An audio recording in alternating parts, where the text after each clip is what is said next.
안녕하세요. 서강대의 박현도입니다. 중동 지역의 자원은 전 세계의 관심거리가 맞습니다. 그런데 이 지역의 자원은 그 지역에 사는 사람들의 힘으로 발굴하고 생산하고 유통하지 못했습니다. 과학기술이 앞선 서구 열강의 먹잇감으로 전락했죠. 이 대표적인 지역이 바로 쿠르드 지역과 아프가니스탄입니다. 이번 시간에는 이 두 지역과 중동 지역 자원의 관계를 살펴보겠습니다.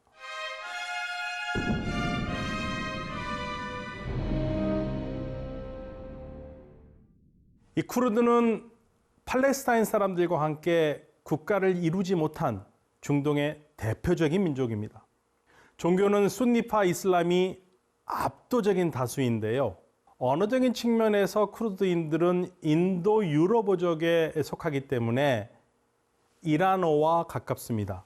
이 쿠르드인들은 국가를 이루지 못한 채 대다수가 무슬림 국가인 튀르키예, 그리고 시리아, 이라크, 이란 이 4개국에 흩어져 살고 있습니다. 적어도 전 세계적으로 쿠르드인들은 약 3천만 명에 달하는데 아직까지 국가를 이루지 못했습니다. 1948년 이스라엘이 건국하면서 전 세계 무슬림들은 이 팔레스타인 문제에 분노하면서 일치된 아랍의 힘 또는 무슬림의 힘을 강조하고 팔레스타인 국가 건설을 지지해 왔습니다. 그런데 같은 무슬림인 쿠르드인들은 전혀 관심을 보여주지 않았죠. 쿠르드인들은 자치 독립을 요구해 왔지만 그 어떤 나라도, 즉 이들이 흩어져 살고 있는 튀르키예, 시리아, 이라크, 이란 이 4나라를 비롯해서 중동 지역 곳곳에 있는 나라들은 쿠르드인들에게 관심을 기울이지 않고 전혀 모르는 일처럼 귀도 닫고 입도 닫고 눈도 닫았습니다. 그런데 왜 이 쿠르드인들은 나라를 세우지 못했을까요? 1차 세계대전에서 오스만 튀르크 제국이 무너지면서 서구 열강은 1920년 세브르 조약을 맺으며 이 쿠르드 독립을 약속하는 듯 했습니다. 그러나 1922년 오스만 제국을 폐지한 튀르키예의 혁명 군부가 세브르 조약이 잘못됐다고 부당하다고 지적하고 힘찬 투쟁을 벌였고요. 그래서 결국 이 세브르 조약이 무효화가 되고 튀르키예는 서구 열강과 1923년 7월에 로잔 조약을 새로 맺었습니다. 그 결과 쿠르드인들은 지금처럼 4개의 나라의 국민으로 각기 편입되고 만 겁니다. 쿠르드인들의 주 거주지였던 모술을 한번 살펴보겠습니다. 모술은요, 1916년 사익스-피코 협약, 즉 영국과 프랑스가 맺은 중동 땅 따먹기 협약에서 프랑스의 령으로 편입됐습니다. 영국은 여기에서 나는 석유를 나누기로 했고요. 모술을 영국이 가져옵니다. 1927년 석유가 나온 키르쿠크 역시 영국이 가져갑니다. 영국은 이 두 지역을 아랍 지역과 붙여서 이라크를 만들었습니다. 이라크라는 나라는 영국이 만든 나라인데요.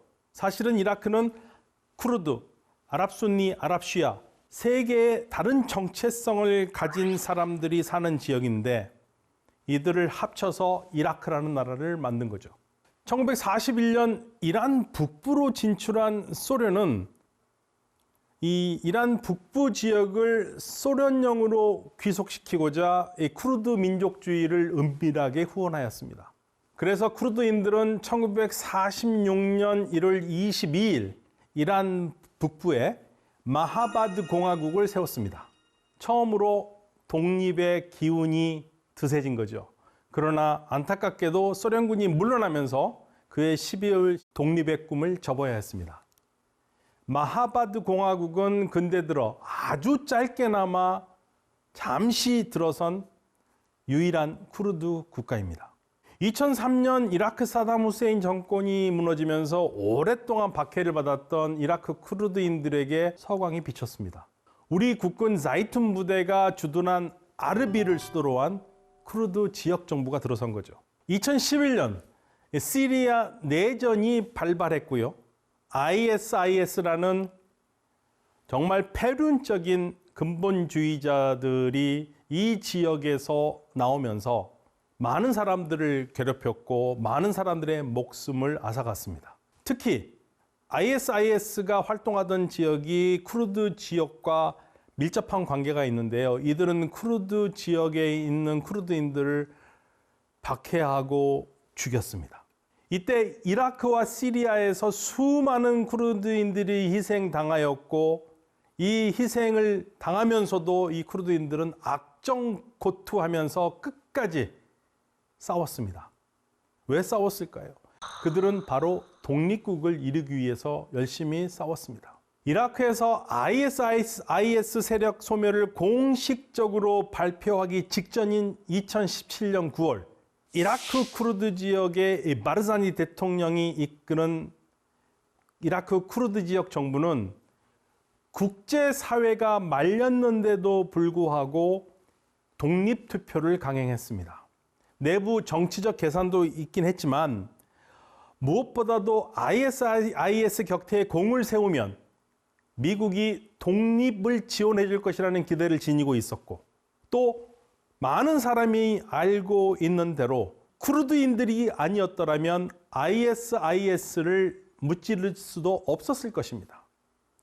따라서 더 늦으면 ISIS를 몰아내는데 혁혁한 공훈을 세웠다는 사실조차 인정받지 못할 것 같아서 독립투표를 밀어붙인 거죠.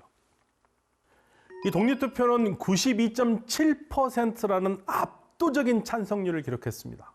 그런데 이라크 연방정부, 이웃 이란, 튀르키예 모두 쌍심지를 켜고 독립 불가를 외치면서 무력 시위를 벌였습니다. 그 결과 이라크 쿠르드 지역 정부는요, 오히려 당시 최대 석유를 뽑아내던 키르쿠크를 정부군에 빼앗겼습니다. 더 이상 충돌을 피하기 위해서 독립투표 결과를 동결하고 바르자니 대통령은 자리에서 물러났습니다. 쿠르드의 독립은 다시 실패로 돌아간 거죠. 만약에 1927년에 키르쿠크에서 석유가 나지 않았더라면 쿠르드의 운명은 지금과는 다르지 않았을까라는 생각을 종종 해봅니다. 석유가 났기 때문에 영국은 쿠르드의 독립을 밀어붙일 마음이 없었을 겁니다. 그리고 사실 그러기도 했고요.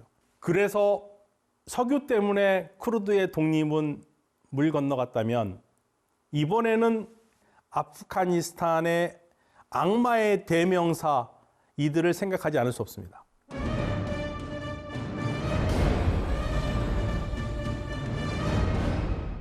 탈레반이 문제가 있다는 건 세상이 다 알고 있었습니다. 이들이 1996년에 처음 집권하였을 때도 세상은 탈레반이 얼마나 극악한 정권인지 다 알고 있었습니다. 그렇지만 미국은 탈레반을 좀 다르게 보았습니다. 물론 미국이 탈레반을 정당한 정부로 인정하지는 않았습니다. 그렇지만 미국은 아프가니스탄을 중앙아시아 진출의 교두보로 여겨서 탈레반과 좋은 관계를 유지했습니다. 그도 그럴 것이 당시 미국 에너지 회사 유노칼은 클린턴 행정부와 공화당의 후원 아래 카스피해에서 나오는 석유와 가스를 아프가니스탄을 가로질러 인도 대륙으로 운송하는 45억 달러 규모의 석유 가스 파이프라인 건설 계약을 탈레반 정권과 체결하였습니다. 이른바 투르크메니스탄, 아프가니스탄, 파키스탄, 인도로 이어지는 가스 파이프라인, 즉 이 나라의 앞자만 따서 타피라고 부르는 가스 파이프라인이 바로 여기서 시작된 거죠. 미국은 이 타피 파이프라인을 건설해서 반미 에너지 강국인 이란을 옥죄고 러시아를 견제하며 중앙아시아 진출의 발판을 놓으려고 했던 거죠. 그러나 이 야심찬 계획은 아프가니스탄의 또아리를 튼 알카에다가 1998년 탄자니아와 케냐 주재 미국 대사관을 폭탄으로 공격하면서 물거품이 됩니다. 미국은 아프가니스탄 내 알카에다 거점에 크루즈 미사일 공격을 퍼부었거든요. 탈레반이 알카에다의 계획을 알지는 못하였지만 알카에다와 협력을 끊지 않았기에 미국이 아프가니스탄에 파이프라인을 건설할 수 없었습니다. 이 타피 파이프라인은 2010년 관련 4개국 정부가 협정을 맺어 건설을 논의하였고 투르크메니스탄은 2005년에 시작하여 2019년에 건설 공사를 마무리하였지만 이 전체 공정은 정치 경제적 이유로 여전히 미연의 상태로 남아 있습니다. 사실 탈레반의 아프가니스탄과 파키스탄은 식민 잔재 때문에 사이가 좋지 않습니다. 그 식민 잔재는 영국이 1893년에 당시 아프가니스탄과 영국이 지배하는 인도 사이에 국경선을 그어놓은 듀란드 라인 때문이죠. 이 듀란드 라인을 아프가니스탄은 1893년에서부터 지금까지 국경선으로 인정하지 않습니다. 이 둘 사이의 관계의 가장 큰 문제는 이 듀란드 라인입니다. 하지만 파이프라인은 듀란드 라인과 달리 양국에 서로 유익합니다. 그래서 서로 이 라인을 잇는데 이견이 없는 거죠. 그렇다면 이 타피 라인에 들어가 있는 인도는 어떨까요? 인도는 탈레반이 집권한 이후 20년 동안 아프가니스탄에 많은 노력을 쏟았지만 물거품이 되는 아픔을 맛보았습니다. 그러나 탈레반과 대화를 재개하고 2022년 8월 15일 대사관을 다시 열었습니다. 비록 대사는 당시 파견하지 않았으나 중국을 견제하는 데 아프가니스탄이 필요하기에 인도는 바쁘게 움직였고 타피 재개에도 긍정적입니다. 탈레반이 집권한 지 1년 반이 지났지만 타피와 관련된 국가들은 탈레반을 여전히 공식 승인하지 않고 있습니다. 그러나 러시아, 중국, 이란, 파키스탄은 탈레반이 아프가니스탄을 장악할 때도 대사관을 폐쇄하지 않았고 인도도 이젠 대사관을 다시 열었습니다. 또 러시아가 투르크메니스탄을 지원하면서 인도가 러시아 가스의 혜택을 누릴 것을 기대하고 있습니다. 에너지 불확실 시대에 이보다 더 좋은 선물은 없는 셈이기 때문이죠. 1996년 아프가니스탄을 장악하고 2001년 미군에 쫓겨날 때까지 탈레반은 전 국토의 90%만을 통치했습니다. 반탈레반 북부동맹이 10%에 이르는 지역을 지배했기 때문입니다. 예전 북부동맹의 지도자 마수드의 아들이 아프가니스탄 국민저항전선을 이끌며 탈레반에 맞서고 있지만 판세를 엎을 만한 상황은 아닙니다. 판세를 엎으려면 국제적인 지원이 있어야 하지만 국제적인 지원은 지금 없습니다. 따라서 멀지 않은 시기에 마뜩지 않더라도 탈레반을 인정하는 나라가 나올 수밖에 없을 것입니다. 관계 정립의 기회를 엿보고 있다는 표현이 어쩌면 더 시의적절합니다. 여기서 우리가 생각을 해봐야 될 것은 자원이 있다면 그 대상이 누구든 간에 그 지역이 어느 곳이든 간에 강대국은 가리지 않는다는 사실입니다. 만일 알카에다가 탈레반과 관계가 없었더라면 아주 극악한 원리주의 사상에 입각해서 사람들을 괴롭히는 탈레반을 인권과 민주주의를 존중하는 민주국가에서 모른 채 하면서 석유와 가스의 이권을 얻기 위해서 노력을 한다는 사실은 참으로 뼈아픕니다. 우크라이나 전쟁이 발발한 후에 이 파이프라인 관련국의 움직임이 예전보다 훨씬 활발합니다. 전 세계는 탈레반의 재집권을 우려스러운 눈으로 바라보면서 탈레반의 비인도적인 행위를 막아야 된다고 목소리를 높였습니다마는 우크라이나 전쟁이 나면서 다시 전 세계는 인권이나 민주주의보다는 자원이 더 중요하다는 마음가짐으로 바뀌었습니다. 2022년 7월 26일부터 27일 이틀간 우즈베키스탄 수도 타슈켄트에서 열린 아프가니스탄 안보와 경제협력 국제회의에는 러시아, 중국, 인도는 말할 것도 없고 이란, 튀르키예, 카자흐스탄, 카타르, 키르기즈스탄, 타지키스탄 등 무슬림 다수 국가뿐만 아니라 미국, 영국, 유럽연합, 이탈리아, 스페인, 노르웨이 등 서방 국가도 참석했습니다. 2022년 9월 15일에서 16일 양일간 우즈베키스탄의 사마르칸트에서 열린 상하이 협력기구 정상회담에서 아프가니스탄은 주요 안건이 됐습니다.